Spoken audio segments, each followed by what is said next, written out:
The other moments of fear was like starting the side hustle or a job in a way that's not just a personal kind of exploration phase, but is something that's more public, right? So when I was first developing this kind of minimum viable product, so to speak, of Hope in a Box, the scariest moment is not developing it and conceptualizing it. It's actually then reaching out to teachers and making it something that lives outside of your own head, because that's when people are going to tell you, yeah, this is great, or they're going to tell you this is useless, then why are you thinking this? And like, why would you ever even assume that this is going to be useful or that you're credible to do something like this, right? That's Joe English, founder of Hope in a Box, a nonprofit organization that works to provide classrooms with LGBTQ plus inclusive literature and resources, which in the end help build valuable social emotional skills for students. Joe has had a unique career journey, leaving his small upstate New York town to attend Yale, then working in management consulting at McKinsey & Company while developing his nonprofit he founded in parallel. On this breadth and depth of experiences and facing various inflection points along the way has led him to also being named as one of Forbes' 30 Under 30 recipients. It's a career where Joe has needed to make changes to leave the familiar and venture into the unknown, facing possible rejection and overcoming fear in the process. Those moments of, I think, external validation or rejection, even if you yourself are very convinced of the value that you're presenting, I think that's always scary, right? No one likes to be told that they're useless. And unfortunately, in risk-taking, which is really important for a career, you're going to be in that situation all the time. And being comfortable with that is important. With so much uncertainty and the current climate across the world, how do we prepare for and overcome the necessary change to achieve that all-important traction in our professional and personal lives? Welcome to Strategic Momentum, the podcourse with actionable tips, inspiring stories, and practical advice from progressive leaders on what it takes to break through business and career inertia and understand the business of work. I'm your host, Connie Steele. Being agile, adaptive, and even fluid may have been a means of survival for the past year, but it is fast becoming a habit as uncertainty is the new certainty. Yet the thought of pivoting or forging a different path can still leave us stuck, inhibited by fear and frozen by indecision. So how do we prepare for change in a positive way that helps us push past this inertia and turn fear into an empowering form of excitement as we take the next steps toward our career goals? For Joe English, change has been and continues to be an ongoing component of his journey.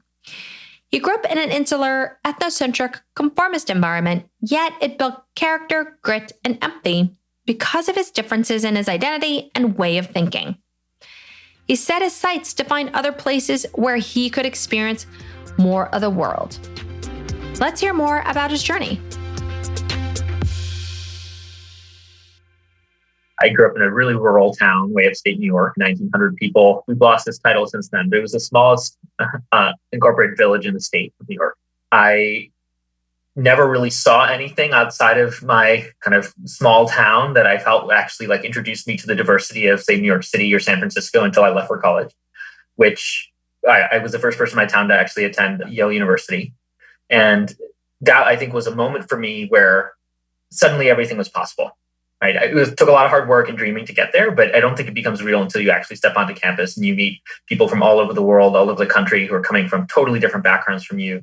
And that really, I think, was the first moment in my career journey where I felt like I had a lot of choice. I ended up studying U.S. foreign policy with a focus on terrorism and insurgency when I was an undergrad, focused on South Asia. My mom's family is originally from the Indian subcontinent. So that was always an interest of mine. And thankfully, Yale had great resources for that. And again, opened my eyes to things that were, I think, very much outside of my immediate experience up until college. And that more broadly, I think, ignited an interest in me for politics and public policy and seeing the way that it really, it's not just a conceptual kind of conversation about politics that's happening in Washington, but thinking about how it actually has really immediate impacts on people's opportunities, not just in the US, but also abroad. So that, I think, was a little bit of my academic journey. The overlay on that, as I was going through this journey of coming from a small town and then going to university, was an awakening to the power of public education. I was mentioning about public policy and education. I think it was very clear to me is one of the greatest determinants of people's opportunity and their ability over time to make a good life for themselves and their families, regardless of where you're coming from, what you look like, what you believe. And again, I didn't really study that too much academically. It was just, I would just describe it as a growing kind of awareness as I moved through college and then graduated and started my first couple jobs.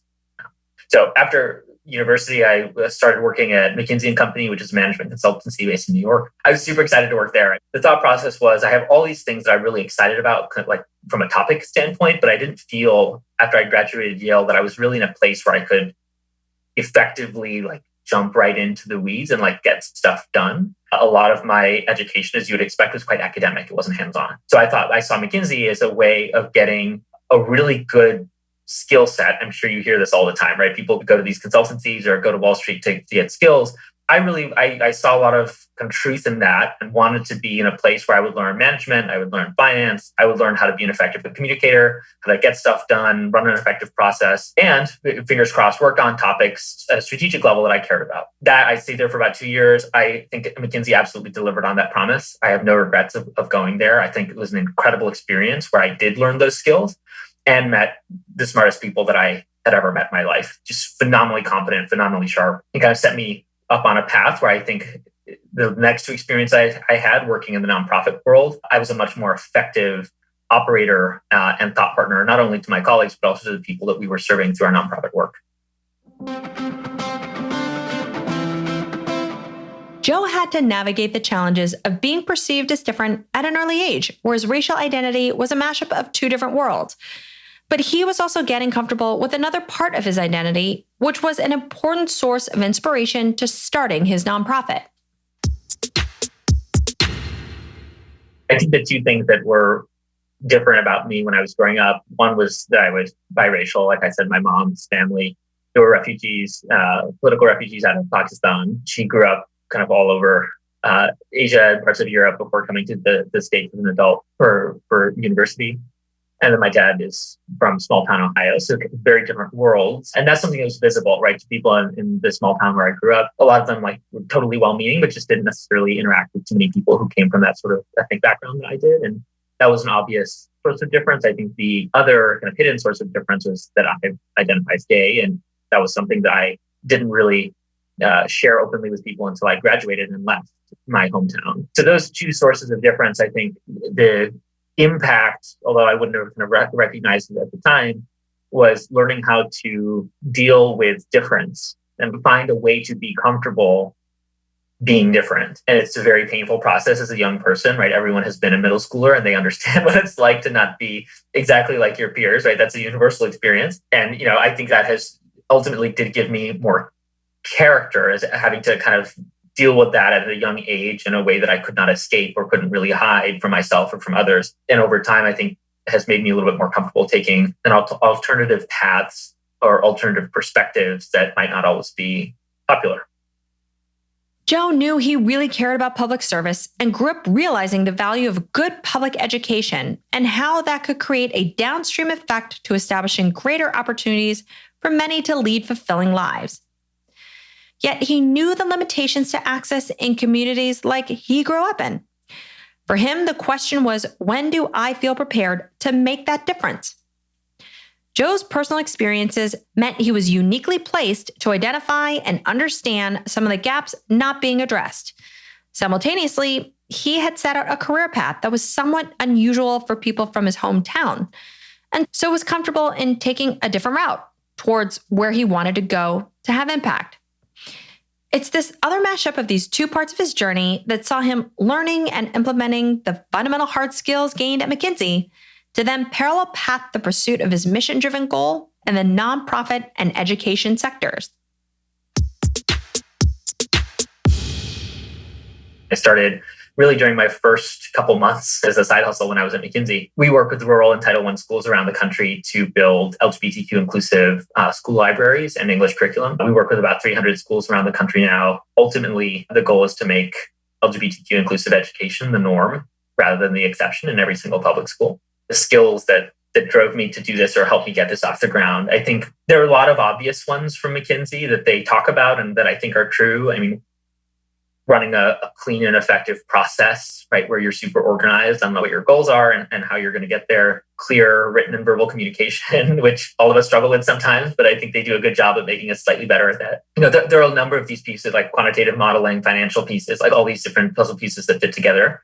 But I think the most important one to me is knowing how to get stuff done and like moving to action, especially in college when you have the luxury of kind of talking and thinking a lot, which can be hard in and of itself, but it's not necessarily output focused. Moving then to a corporate environment where you're on tight deadlines, you're working 7 days a week, you're working a ton of hours, and you make big promises to your clients.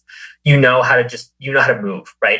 There's time for talking, there's time for brainstorming, and then you have to get stuff done. That is incredibly valuable now as an actual operator where, as an executive director, I have 50 things going on and I need to figure out how to prioritize and how to move. So that I think was the greatest skill that I took away from McKinsey. So tell us more about the driver behind Hope in a Box to begin with. Because again, it was a side hustle, but what's interesting, it wasn't a side hustle that happened after 2 years of McKinsey or after 2 years of your corporate experience. You're parallel pathing this almost at the beginning of your new corporate career. Yeah, it wasn't super planned, right? I mean, it started really from the issue or the question, right? Which was, I had a really tough time reckoning with my sexual orientation as a kid. I realized that a lot of that was because I never saw any positive representation of LGBT people when I was growing up anywhere. And it would have meant the world to me as a young person to have had like even one book or one unit in school that acknowledged LGBTQ people exist and said, this is okay. This is something that has always been in our society and our culture, and it always will be. And that's okay. That's great. So I went back to my high school after I graduated college, and I had a pretty open conversation with some of my teachers about that experience and ended up asking them, what would it take moving forward in order to bring some of that positive representation into my school now and to other schools like mine that are rural or Title I schools or in areas where you don't have a lot of the sort of natural diversity that you might see in Midtown Manhattan or the Castro in San Francisco. And from there, we just kept talking and they said, we would love to do this. We don't like to see any of our kids bullied, or we don't like to see any of our kids suffering with their own identities. So help us figure out what sort of resources would be helpful here. And help us get access to those resources for free because, again, my school didn't have resources for these types of investments by themselves. It was sort of a personal passion. It was just exploring this issue on the side and then combining that with what I was learning from McKinsey, which was translate the talking into action as soon as you can and actually kind of roll up your sleeves and get something done. We started developing like a really early pilot program where we would ship these curated books and the initial curriculum to some schools, see if it was helpful, were students benefiting from it, did educators like it? And over time, we kept refining that product, collecting more feedback, iterating to the point where, we ended up having hundreds of schools on our wait list that were really excited about these materials, and we were getting funding and a lot of momentum and some press. And I felt, hey, this has taken off and this is something I want to do full time. What I love about this story and the example that you provided is this goal of wanting to have that broader impact. But the way you approached it is what I'm seeing quite a bit of. And I believe it is almost this mindset and default approach of many who are younger and eager to get moving and getting things done, which is start small, test, iterate, optimize. Just like on a macro level, how people are building products today, it's something that you just apply to a process of being able to launch any new initiative. And through that, you then create the necessary traction, but you're also able to see where to pivot next, what has product market fit, where you might need to augment things more in terms of resources or whatever it may be. But it's all aligning to, again, having the very clear sense of what that goal is and working towards that. Mm-hmm. Yeah, I think that's absolutely right. And the key piece in there, I think, to your point, is the iterative piece. You don't have to solve the problem all at once. In fact, you probably can't solve the problem all at once. So getting comfortable with starting small or starting with an element of it and then growing from there, I think that's what I found to be most manageable while I was doing these other things also in parallel. What would be really valuable for you to share is with Hope in a Box, the mission behind it is so much more than the valuable literature for those in rural schools, but it's more about, as you had talked about, it's really teaching empathy. It's teaching inclusion. It's helping those that are young to be able to see and understand things in a much more open way. I'd love for you to be able to share that too. Yeah, absolutely. I mean, I think that the most immediate and resonant benefit of inclusive literature is that people who've never seen themselves in class, like see themselves in class, right? They see themselves reflected in not just what they're learning and reading, but what all of their peers are learning and reading. And that can be so powerful for building self-esteem and self-confidence, and also for building like empathy among other students to understand the unique challenges and experiences of people who are in LGBTQ communities or other kind of minority communities.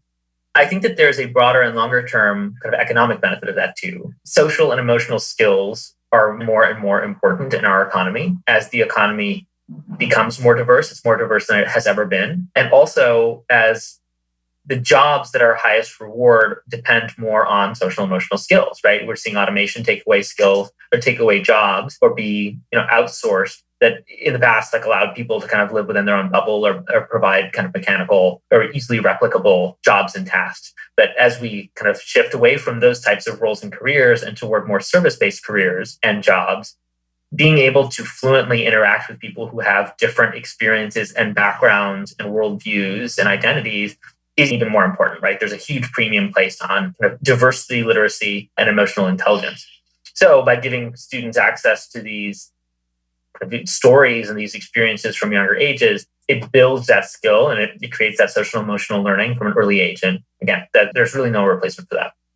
I love what you said about building that fluency and helping others understand there is this element of fluidity that you have to now deal with in today's world, whether it is one's identity, where they live, who they work with, what role or what discipline you may want to choose. It's this need to have that open-mindedness and the soft skills that are so important in today's work world are critical to being able to bridge that gap.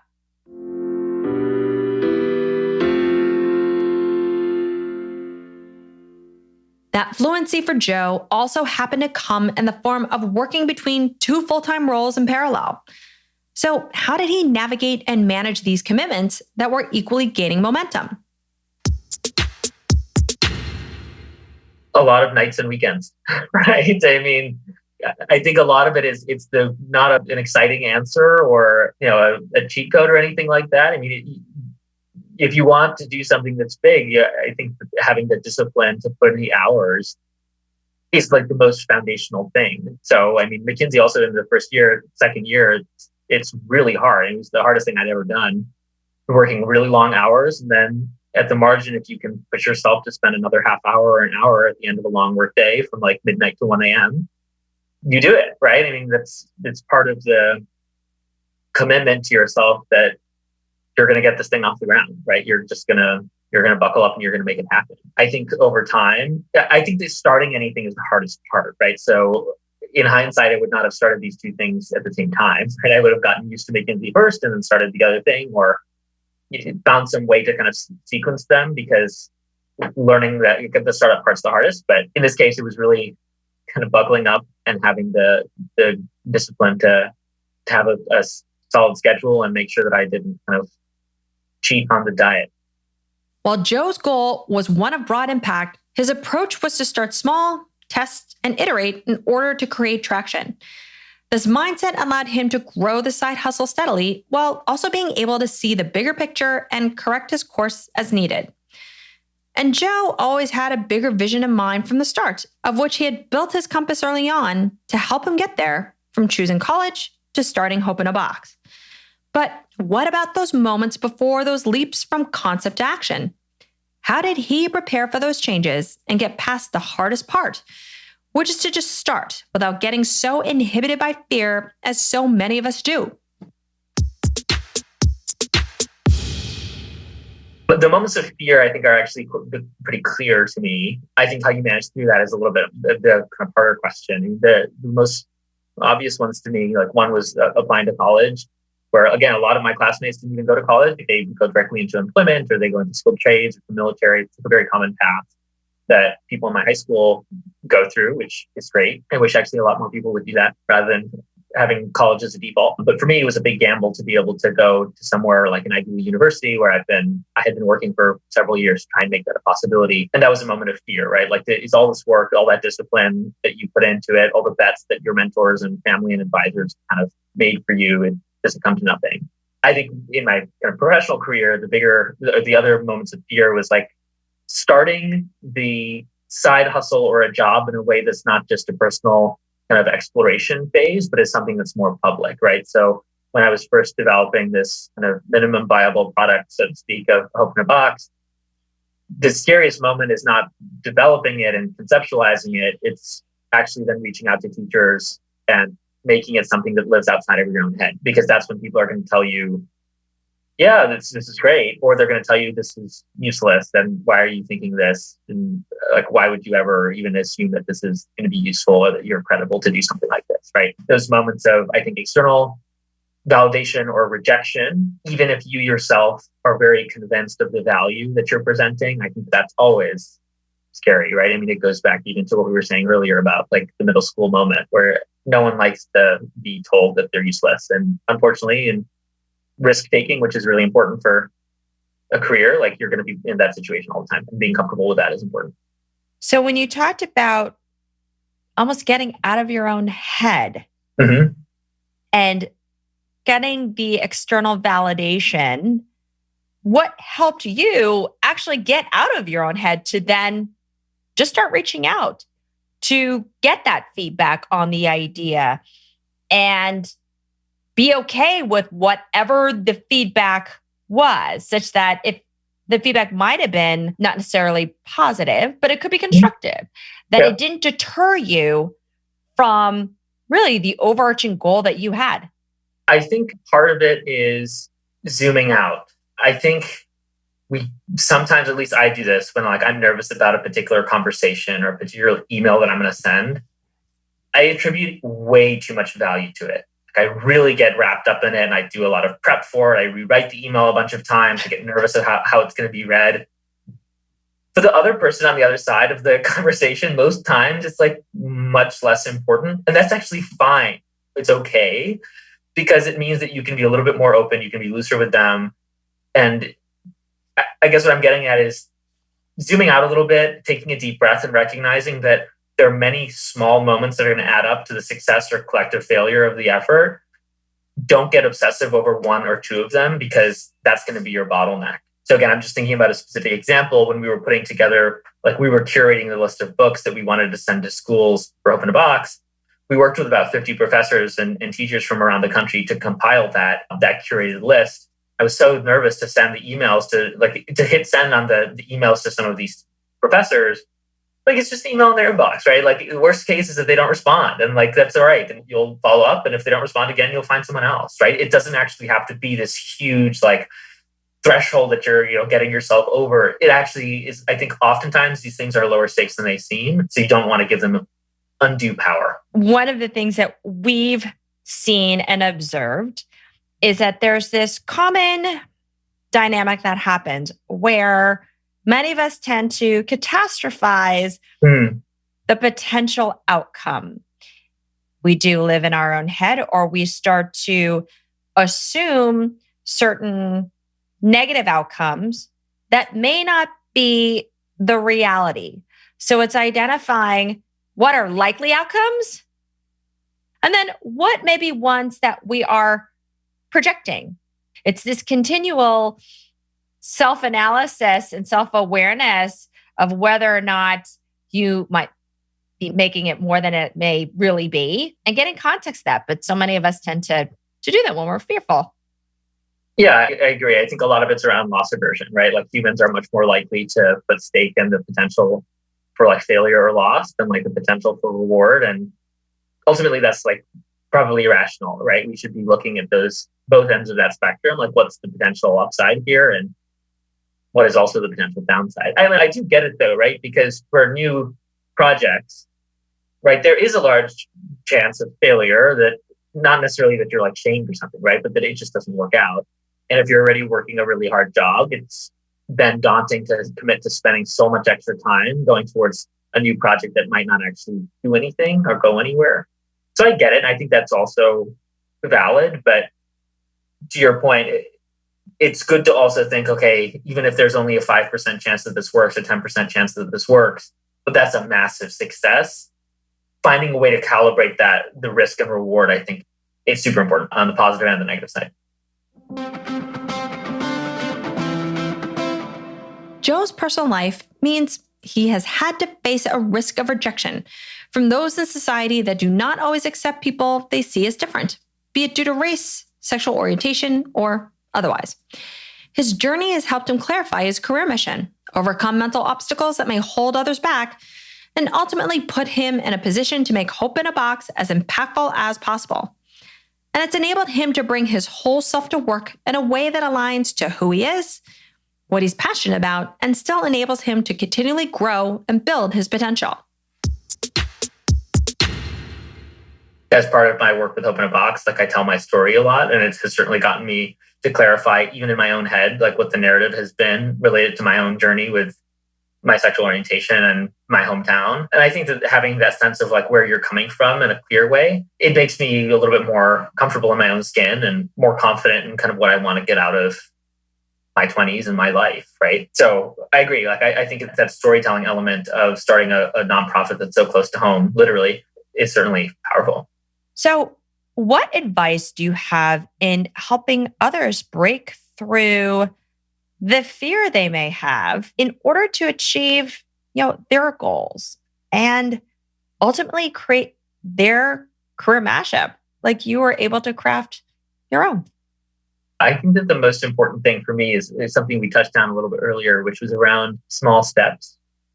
I think there's often a push for people to again, solve a problem right away, or immediately release a minimum viable product, or just really get it done on the first step. And it's unrealistic, right? And I think it can actually do more harm than good, because it's really daunting for people, and it makes them kind of see it as a black and white sort of activity. But in reality, you should start by taking small steps, right? Talk to a couple of friends or interview a few people about your concept or your idea. Carve out some time on a weekend that's dedicated, protected time where you can just write and do some ideation with yourself, and research other organizations or companies that are in the space and figure out how you would interact with them or be additive.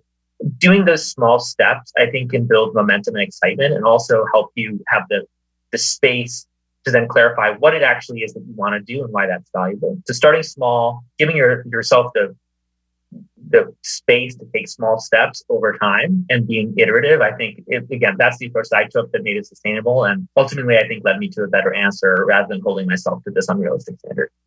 And can I add it also, I take away that it's also having the self-awareness and that ability to have built the EQ in the environments that you're in. So soft skills that we're talking about, coupled with the approach of taking small steps that test and learn and iterate. Those two combine, the hard skill and the soft skill, right?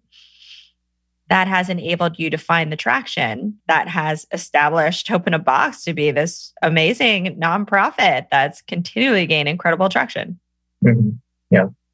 So to close, what's the best work advice you've ever received? Probably my high school business teacher. I've gotten a lot of great advice, so I'm very thankful that I have a lot of mentors that I think have been very helpful. But going way back, he would have us do this exercise at the start of every year where he would have us actually sit and write down our goals. I think a lot of us have goals, right? We think about them, we talk about them, but I think if you don't write them down, it's hard for you to really come back and see how those goals are changing over time, rather than in a subconscious kind of fluid way. So by writing them down, it gives you a sense of, okay, this is concretely where I'm headed. I can revisit it and either see, is this still something that I'm committed to, or are there certain things that are shifting or changing or tweaking as I learn more about myself and my situation over the coming months or coming years? So that's a process that I think is super important. I've been doing that since college. You've been strategically planning then. You didn't even know that, it sounds like. You've been actually laying out a strategic planning process for yourself. I wouldn't even call it strategic planning. Maybe, yeah. I mean, a lot of it is more like,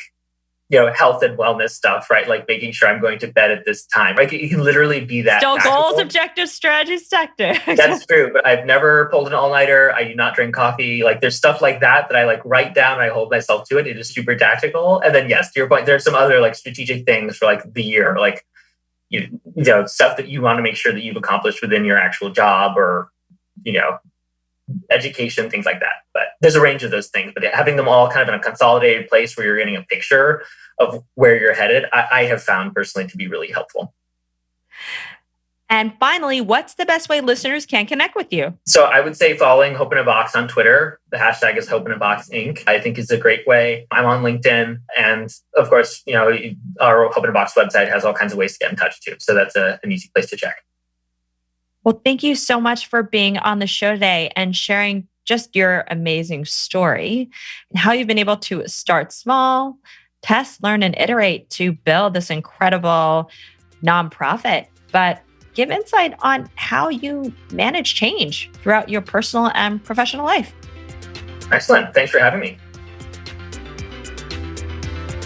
It's very easy to let fear get in the way of taking the first steps towards our best laid plans, be it a fear of failure, rejection, or just a fear of the unknown. As Joe shared, it requires us to zoom out and see that achieving our goals involves many small moments that will add up to the collective success or failure of reaching it. It's also about calibrating that risk-reward trade-off so that you understand both the positives and the negatives versus assuming the worst outcome. Change is a fundamental part of any career journey, and Joe shows that with small steps and aligning it to who we are, the skills, experiences, passions, and beliefs we have, we can create traction towards a bigger work and life goal. We can build that career mashup that lets us have the impact we want to have in the world. Thanks for listening to Strategic Momentum. To connect with Joe, you can find him on LinkedIn at Joe English. And to learn more about the LGBTQ plus resources provided by Hope in a Box, you can visit hopeinabox.com.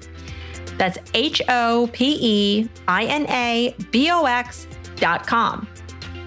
To understand more about the future of work, what it means for careers, and most importantly, how to prepare for and overcome the challenges brought by change, like Joe has done, go to bizofyou.co to learn more about my new book, Building the Business of You. In the book, you'll learn how to employ a dynamic strategic planning process to help you be the CEO of you while also discovering the compelling stories of other career mashuppers that will inspire you towards action. The book is available on Amazon and Barnes & Noble. If you've liked what you heard on the podcast, please follow the show and share this episode with friends and colleagues. And of course, we always appreciate ratings and reviews. You can also get show notes, links, and more tips and advice from this episode at strategicmomentum.co. I'm Connie Steele, and you've been listening to the Strategic Momentum Podcast.